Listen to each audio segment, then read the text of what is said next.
Des rues sans trafic, presque aucun piéton. Au deuxième jour de confinement, la France des villes se réveille ce mercredi dans un calme inhabituel et un silence rarement troublé comme ici à Paris. Pour les 100 000 policiers et gendarmes chargés de veiller à la limitation des déplacements, la consigne est claire. La pédagogie va peu à peu laisser la place à la répression.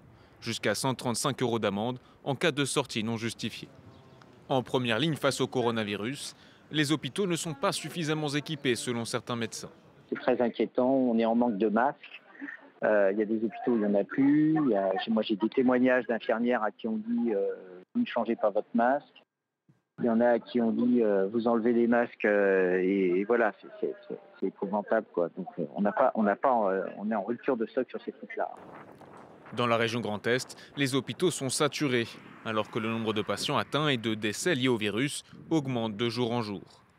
L'armée, appelée en renfort, évacue par exemple certains malades vers des régions moins touchées, un appui salué par la préfecture. Néanmoins, la solidarité s'est organisée, la solidarité d'abord à l'intérieur de la région.